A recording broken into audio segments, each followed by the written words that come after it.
My name is Gordon C., alumni of Pack Shore. I hit my rock bottom. I didn't know where to go.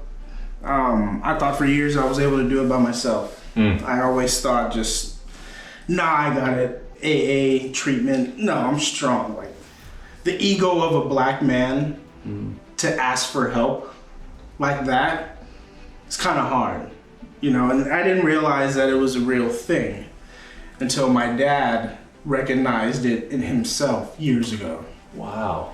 My dad is 7-8 years sober now. So it was a pattern, and then when he officially told me, he's like, this is what you need to do. You need to go here because I can't help you. You can't do it by yourself. You need to go and get help. And I hit rock bottom. I almost got fired from my job. I was drinking at my job. I was drinking right when liquor stores opened. As soon as they opened, 6 a.m. in LA, they went open at 6 a.m. As soon as I get off the train, get a half pint. Or maybe even a quarter pint. Maybe most of the time a half pint. Think I'd be cool until about 11. No. Liquor store literally downstairs in my building. They already knew what I wanted. As soon as I walked in, same, yeah. Or bigger one. I could just do hand signals. They knew what I wanted. And yeah, it just got to a point where I was getting bad. My parents, my stepdad, my grandmother, my children's mother, my children were noticing. And I was just getting to a point where, I was just passing out anywhere. My boss was surprised that I still got everything done. So under the influence. So that there kept telling me, oh, I'm fine. For as long as I can go to work, go to work. I wake up at 5 a.m., catch the 6 o'clock train, get to work at 7:45. If I can do that, I'm not an alcoholic. That's not true. I had to rely on it. I wouldn't eat. In order for me to feel normal, I had to wake up. I had to drink.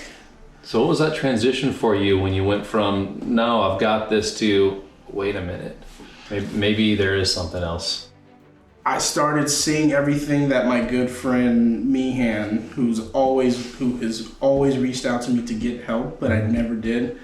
He will say, you will know your bottom point when everything is about to be taken away from you. My kids, where I live, my job. And then I called my boss and told him I need help, I have a problem. Wow. And he's like, yeah, I've noticed it. I was wondering when you were gonna say something. He's like, go ahead and go home, take a couple days off, and we'll wrap another time. And me being the paranoid guy that I am, went to the store, drank more. Went home, woke up the next day, went to work. Did the normal thing. This time I was sober.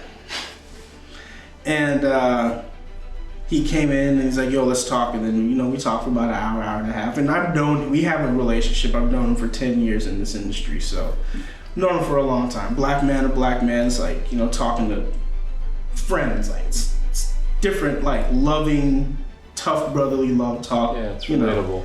Yeah. And he's like, yo, I'm not gonna fire you, but you need help. I want you to go to rehab. You need to go to rehab. And then I know in your mind, you need to go to rehab. I'm like, yeah, I do. And I've just been afraid to go because I think I'm gonna lose my job. He's like, why would I fire you? You have a problem, you need to go get help. And I started my journey of becoming a better person. No more drinking, no more excuses, finding a higher power, finding my spirituality, my life, how I always envisioned my life to be, how I always wanted my life to be. It was the greatest decision I ever made. Because if I didn't make this decision, I'd probably be dead or homeless, jobless, worrying what the hell am I gonna do with my life right now. And the blessings and the support and the love that I've gotten from everybody, this place helped me to realize that there's other things that make me happy. There's other ways that I can deal with my depression or me being sad. There's other ways than the stuff that I want to keep out of me. The alcohol or rather drugs or anything like that. Like there's ways that you can do it. You don't need that. the poor man's way out of getting out of their stress. But when you become sober, when it wears off, that stress is tenfold. And then you drink more, now it's 20-fold. Now it's 40, 60, 80, like, it's like domino effect. But yeah, if I didn't come here, I wouldn't be where I am today. I wouldn't be happy. My kids wouldn't be happy. My mom wouldn't be happy. My grandmother wouldn't be happy. Stepdad, dad, like my relationship with my oldest son has gotten so much better because he's 14. He's seen the worst from the age of 4 to now. He's seen it all. And our relationship is so much better now. As many times I used to tell him I would change, and he heard it all before, but now that he sees it, he's like, wow. Now I can actually talk to my dad about certain things that I want to talk to him about, that I can't talk to my mom about, or that I don't want to talk to my mom about. Things are good, man. I'm just happy that I walked through these doors because I don't know where I'd be right now. I have no idea where I'd be. Well, you've done a ton of work, man. That's what is so beautiful to see, and actually I've gotten to see you through the process and the work that you did, and the, well, I'll say it, the man that you've become of what you envisioned yourself to be, and having that support from your family, your kids, everyone. It's just that is so cool. So knowing what you know now, what would you tell your past self if you could go back in time? How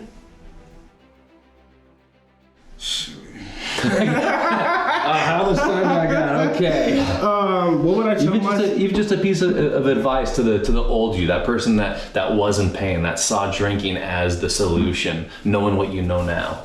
Listen. Listen, and actually really listen. Remember, White Man Can't Jump, when Woody Harrelson and Wesley Snipes were talking about Jimi Hendrix in the car. He's like, yeah, I'm listening to Jimi. He's like, no, but you don't hear Jimi. So it's like, you're listening, but you don't hear me. Like, do you hear what I'm saying? Yeah. So it's like, you can listen all you want. Listen, but also hear me. Listen to what my man Meehan was telling me. Listen to what my dad was telling me before. Listen to my ex-wife. You know, listen to my stepdad, my mom. Listen to the others that see that I'm having a downfall, but I think that I got it. You need help, you need help, you need help. I should have listened the first time instead of years of not listening. So what I'm hearing is to somehow allow the self to let the ego down around those that care about me, and to be able to accept. Stop putting up a fence. They're not out here to hurt you. They want to help you. They love you. Yeah. Stop doing that. Stop being all defensive all the time. Because I was a defensive person. I mean, it takes a lot to open up, and once you get to know me, I'm a good person. You know, I'm a friendly guy. I'm a loyal guy. But before, like, you know, when the alcohol was really into it, I was just, I didn't go out and drink. I drank in my house. Because I know how fucked up I would get if I was out somewhere. I wouldn't remember what I would do. End up fighting somebody or spending tons of money or doing something that I regret. That's one thing that I love. I have no regrets. I have no regrets. I don't have to worry about anything if I did something wrong the day before. You know, because before, when you're drunk, you could do so many things, and you wake up the next day like, first thing you do is check your bank account, check your text messages. Okay, I'm in my clothes, I'm in my bed, this and that. Where's my car? Okay, my car's parked right there. Did I do anything? Did I say anything? I don't have those worries anymore. I just wake up, Oh, I wonder if the train's gonna be packed. That's the only worry I had. High quality problems. Yes. Yeah. Well, before the camera started rolling, we were talking about Byron Scott basketball camp back in the day that we actually both went to, maybe at the same time, I don't know. Maybe at the same time. But nowadays you're talking about this newfound relationship of actually getting to do the sports with your kids and being there. Can you go into that really quick? Because man, you lit up. I mean, you lit up when you started talking about it. I mean, I've always been athletic. Growing up, our era, we played every damn sport. You go to the park, if you got enough kids, you're playing baseball. You got less enough kids, you're playing basketball, 21. You know, football, you could do 4-on-4, two-hand touch, whatever. We knew how to play every sport, so I was always athletic. And my kids always saw me before as playing with them all the time.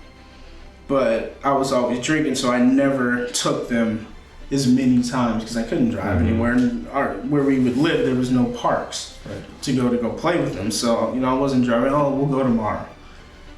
Every time it was go tomorrow. That empty promise. I would take you to the game, but I wouldn't go to the park with you. I'd go to the game, but I wouldn't go to the park because I was just too drunk. Now, they see I'm more into it. I'm more focused. I'm actually coaching my son's football team in the fall.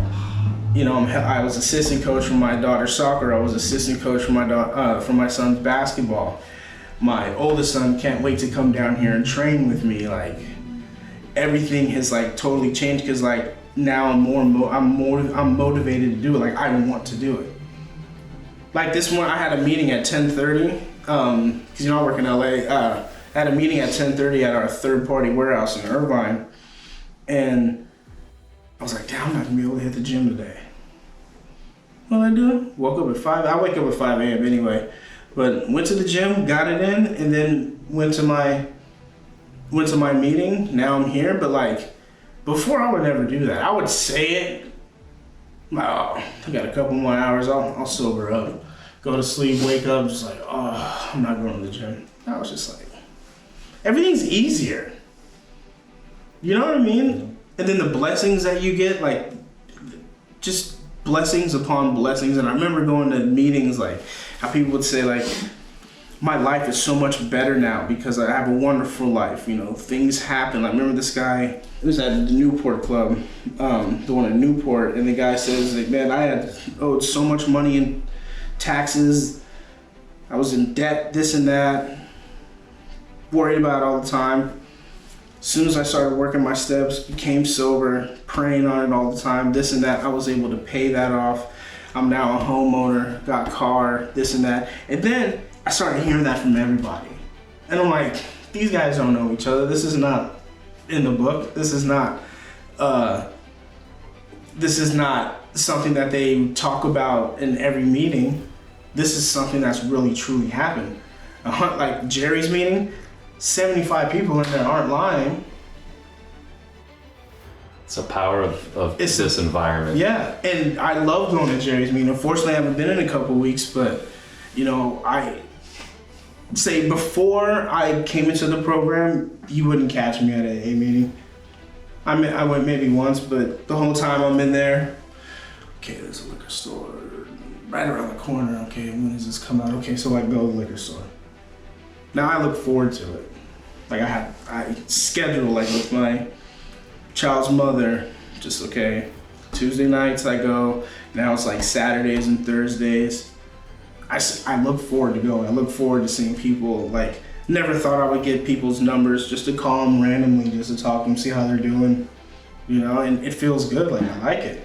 I didn't understand how much, like, when they say like helping others helps you, it really does. Yeah. Cause like I didn't think that, like, even like Ernest, when he was here, like he hits me up on things, and that's a huge thing that resonates with me is basically they say the definition of addiction is isolation. Mm-hmm. So the cure is connection. Mm-hmm. And the more I can connect and actually just build this deep relationship with, and to be able to talk, to laugh, to cry, to all sorts of stuff, we continue to really live. They asked me, how do you do it? And I'm like, okay, you have to ask yourself one question. This is what my sponsor told me. He said, you have to ask yourself one question. How bad do you want it? Well, I need to. Okay, well, if you say I need to, you don't want it that bad. How bad do you want it? You have to really dig. I don't want to answer now. Go write it down and then come back to me. Because when you write it down, you actually think about it instead of just trying to freestyle it off your head. And that's what I tell these guys. I'm like, yo, how bad do you want it? It's like Eric Thomas, the hip hop preacher. Have you heard that? Oh, how bad do you want it? Yeah, we were talking about that last time. The guy with the water. Yeah, the water. When you want it so bad, it's just if your last breath, like you're having a panic attack and you're fighting for air. That's how bad you've got to want this. Mm-hmm. And that's how bad I wanted it. I knew I had so much to lose, but everybody has, I'll never drink again. But this time I was like, this is my last hurrah.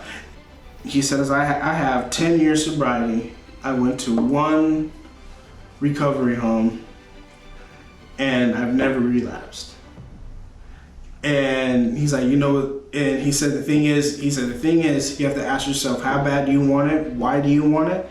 And if you think about relapsing, just think about the day before your sober date, or even days leading up to the sober date. And I think about that, I'm like, whoa. Keep day one close. I do not want to go back to that. I don't want to hit the rewind button. There's no way I want to do that because I'm a happier person. I'm not as angry anymore. Like I'm more calm and more focused. My boss and I had a good talk yesterday, just, chatting outside, and it's like I can see it in your eyes, man. Your eyes aren't as yellow anymore. You're not as bloated, and like you're actually getting your hair cut all the time. Just like, jabbing at each other, but he's keeping it real. He's like, man, I'm proud of you, man. Like I'm really happy that you did this. And I'm like, I needed to do this, but like I thank him and his brother. They're both owners, and then this other guy, one of the owners in New York, he actually was the first one to tell my boss, you have to be there for him. You can't turn your back on him, because his sister was battling it and she passed of a heroin overdose. And his best friend a month later died of a cocaine overdose. So he was very supportive of me going through this. And I can't thank them.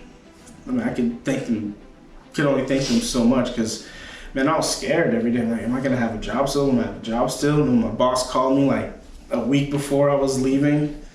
I'm like, okay, how is this gonna go? And he's like, yo, so when you get out? I'm like, next week. He's like, okay, we need you back because we need to transition you back into the warehouse. I'm like, oh, all right. Boom. All my worries away. That was the biggest worry I had when I was here. When I was here, I didn't have any worries because I knew nothing but good was gonna come from the day that I stepped in here. I was scared as hell though. I remember. I was scared. How's this living situation gonna be? Like, who am I rooming with? Am I gonna get along with these people? This and that. And then, luckily, Tommy and Robbie, they opened their arms to me. Met Rick, and Rick's always been super cool, and Jerry. Everybody's just super cool. It's family here, Well, I am inspired by you, man. To see and hear where you came from, the steps you took, the person that you've become and will continue to become. I mean, that's my whole thing is chasing the better version of me every day until the day I die. And just seeing that, man, it's an inspiration. And I'm so glad that you allowed us to be a part. I kind of say it's like looking into a window of someone's journey and allowing us to kind of peek in and watch you grow, man. It's been sick. And I thank you guys for helping me get to where I am now and where I'm going to go. Because, it ain't over, That's huge, man. Well, thank you so much for coming down. I'm so glad that I got to see you.